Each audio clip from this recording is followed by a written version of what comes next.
Fala galera, vamos que vamos com as nossas questões de interdisciplinaridade. E novamente nós vamos falar sobre o Minha Vida de Menina, que é a novidade desse ano no vestibular. Eu tô com uma certa intuição de que vai ter uma questão interdisciplinar envolvendo essa obra aí. Como vocês sabem, essa é uma obra que tem uma estrutura de diário, tá? É uma narrativa em forma de diário, é uma menina de 13 a 15 anos que conta o dia a dia, né, dos acontecimentos na cidade dela, lá em Diamantina, no interior de Minas. Pega o período de janeiro de 1893 a dezembro de 1895. E tem um determinado momento do livro em que ela diz o seguinte, presta atenção nisso aqui, ó. O que eu acho mais engraçado no dia da eleição é o partido que todos tomam e ninguém perdoa o que vota contra nesse dia. Seu cadete fica tão influente que dá roupa e botina aos negros para irem votar. Vocês não escutem conversa de ninguém, nem aceitem papel nenhum que queiram dar. Fiquem perto de Joãozinho e na hora de votar, façam o que ele mandar.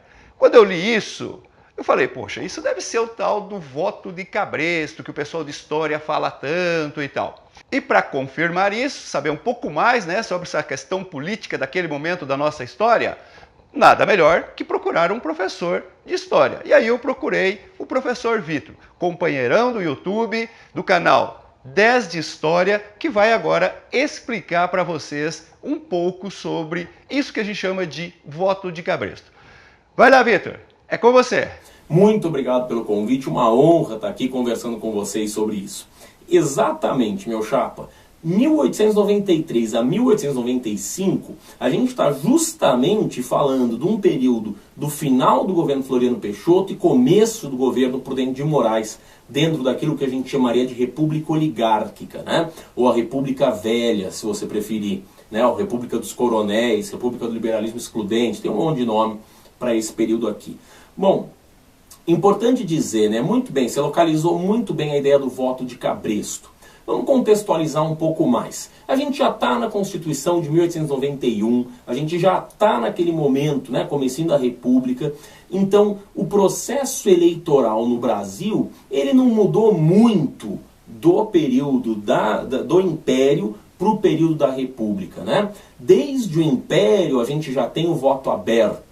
Né? Desde o Império a gente já tem as fraudes eleitorais, desde o Império, né, a nossa eleição não é exatamente um processo muito correto, né? Vamos chamar assim.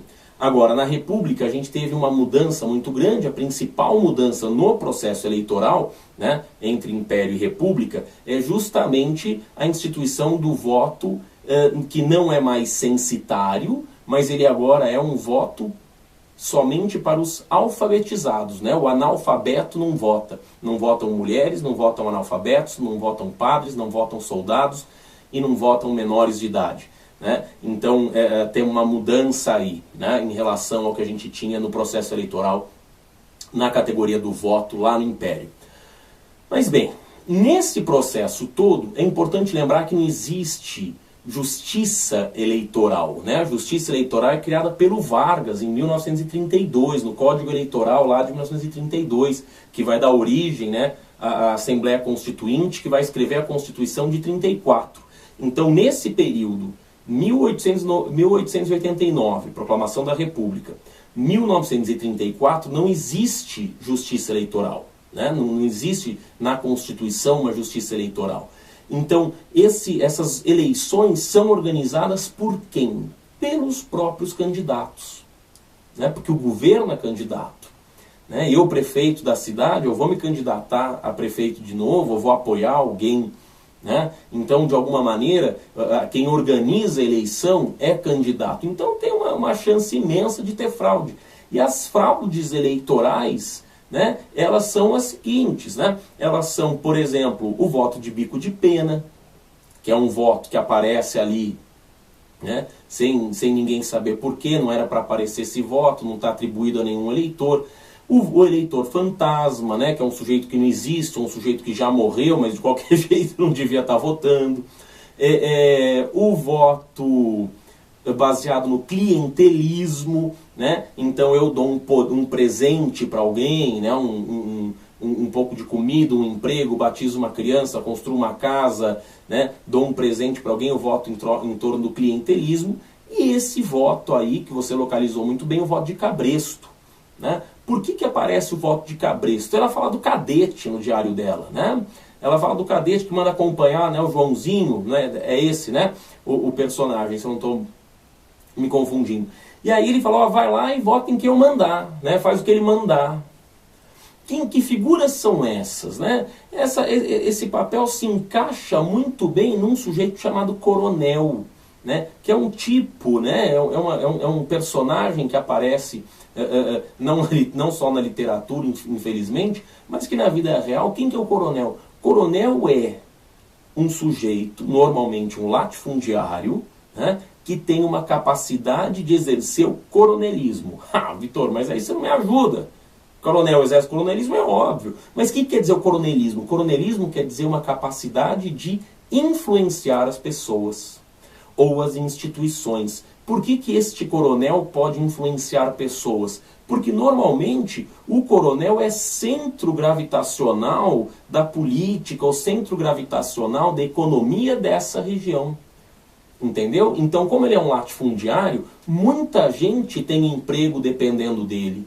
O comércio da cidade o tem como grande comprador dos artigos, dos insumos agrícolas, das ferramentas, de roupa, né, dessas coisas. Então, como ele é um centro gravitacional aí da economia e, portanto, da política, ele é capaz de influenciar muita gente. Então, o voto de cabresto é aquele voto que você vota ameaçado, você vota coagido. Qual que é a diferença do voto de cabresto para o clientelismo, né? O voto de cabresto tem uma ameaça, uma punição. Vota em mim, senão se apanha. Esse, em geral, é o voto de cabresto. O clientelismo é, se você votar em mim, eu te dou um presente. Entendeu? Eu te faço um favor. Né? Então, a coação no sentido negativo, né, no voto de cabresto, e, né, o favorecimento no clientelismo. Tudo bem? Para fechar essa discussão, esse período da República Oligárquica, né, da República do Café com Leite, se ele não tinha justiça eleitoral, ele tinha a Comissão Verificadora de Poderes, né, do Pinheiro Machado, aquele senador Pinheiro Machado.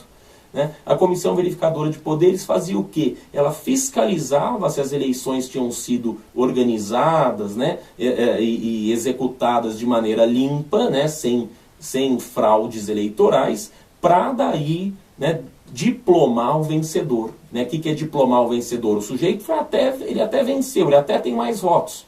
Mas a Comissão Verificadora de Poderes podia dizer o seguinte, ah não, mas essa urna aí teve fraude, parará, então embora você teoricamente tenha esses votos, você não vai ser diplomado vencedor das eleições, né, e deputado, ou o que quer que seja, porque teve fraude.